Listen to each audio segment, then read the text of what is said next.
The funeral home was silent, except for the soft sobs echoing through the room.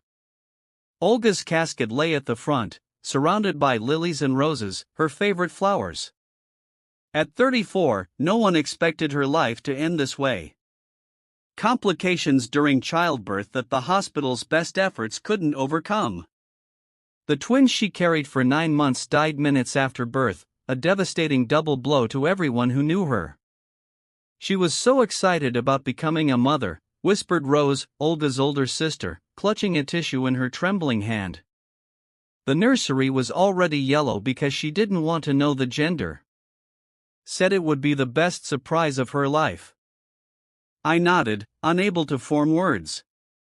As Olga's best friend for 20 years, I'd been by her side through everything: college, her first job at the investment firm, her marriage to Dave, and the long, painful journey through fertility treatments that finally, miraculously, resulted in her pregnancy. Now, I was here, watching her husband of 6 years standing beside her casket, his face ashen and hollow. Dave Mang hadn't spoken much since it happened 3 days ago. The hospital staff had been concerned about his mental state after the diagnosis of placental abruption came too late. The emergency C-section saved the twins briefly, but the blood loss was too severe for Olga. By the time the twins developed respiratory failure, Dave hadn't even processed that his wife was gone. What did Olga mean by the truth she begged Dave to tell? Keep listening to African Legacy Tales to uncover the shocking revelation. Pat, thank you for coming. Dave's voice startled me as he approached, his eyes red-rimmed and unfocused. She would have wanted you here. I wouldn't be anywhere else, I said, embracing him. He felt thinner, as if grief had already carved away parts of him. How are you holding up? He shook his head slightly. I keep thinking about what she said to me right before they took her in for the emergency surgery. I waited, giving him space to continue. She squeezed my hand and said, "Promise me you'll tell them the truth, no matter what happens." His voice cracked. I thought she was delirious from the pain. I didn't know what truth she was talking about. A chill ran down my spine. What did she mean? Dave's eyes met mine, searching. I don't know. But then last night, I was going through her things, and I found this. He pulled an envelope from his suit jacket. It had my name written on it in Olga's neat handwriting.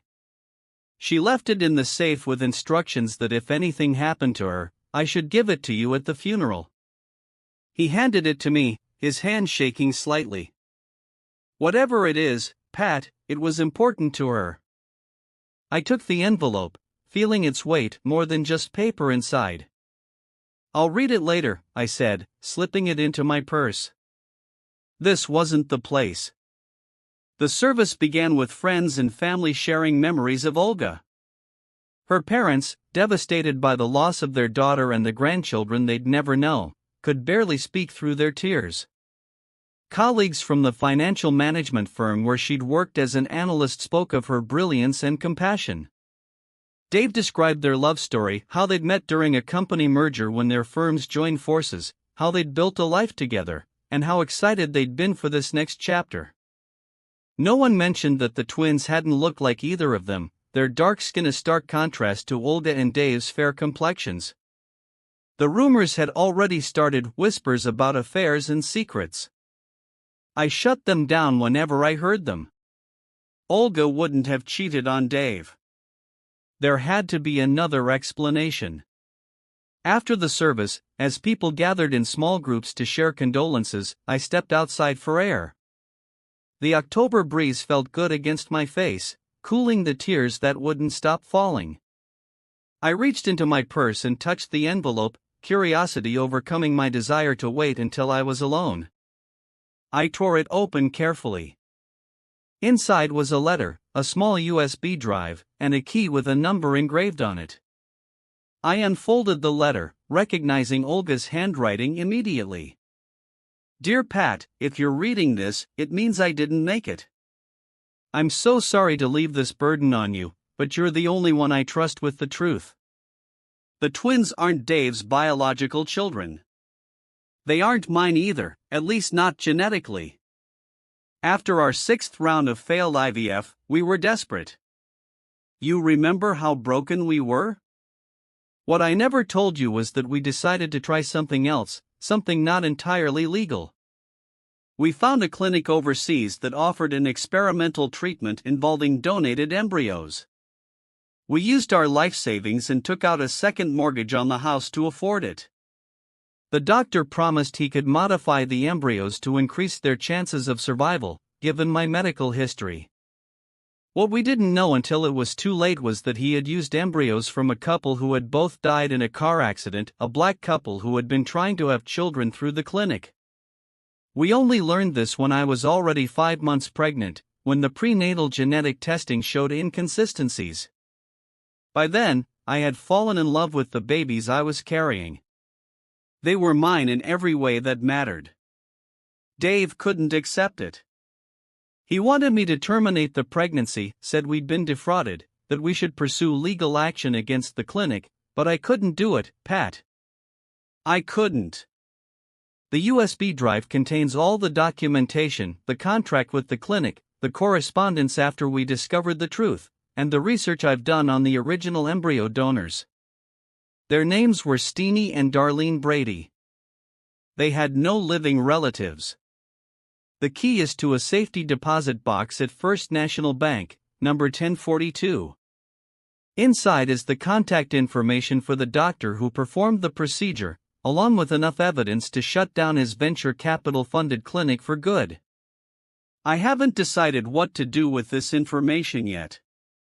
Part of me wants to expose him, but another part knows that might mean other couples like us would lose their only chance at having children.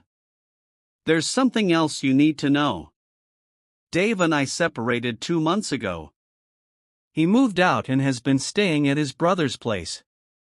The stress of the situation was too much for our marriage. He said he would come back after the babies were born, that he needed time to accept them as his own. I believe he would have, eventually. He's a good man, Pat. I stopped reading, my heart pounding. This couldn't be real. Olga and Dave had seemed fine when I had dinner with them just 3 weeks ago. There had been tension, sure, but I'd attributed that to the stress of the impending birth. A secret so big it could unravel everything. Can you guess what happens next? Stay with African Legacy Tales for the shocking twist. I was about to continue reading when I heard someone approach. I quickly folded the letter and put it back in my purse. Pat, it was Dr. Karen Liu, the obstetrician who had tried to save Olga and the twins. I'm sorry to intrude, but I need to speak with you privately. Of course, I said, wiping away tears. What is it? Dr. Liu glanced around to ensure we were alone. There's been a development at the hospital. I think you should come with me right away. It's about the twins. The twins? I felt like I couldn't breathe. But they died. They're being buried with Olga tomorrow. Dr. Liu's expression was unreadable. That's what everyone was told, yes. But I need you to come to the hospital immediately. I can't say more here. Are you saying the twins are alive? My voice was barely a whisper. The doctor took a deep breath. One of them is. And there's something you need to see before anyone else finds out.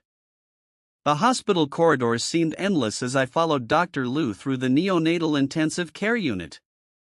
My mind raced with questions I couldn't form into words. One of the twins was alive? How was that possible? And why tell me, not Dave? Before we go in, Dr. Liu said, stopping outside a secured door that required her badge to enter, I need to explain something. What I'm about to show you breaks several hospital protocols. I could lose my medical license for this. I stared at her, bewildered. Then why risk it? Because Olga made me promise. Dr. Liu's professional demeanor cracked slightly. The night before the emergency C-section, when we realized there might be complications,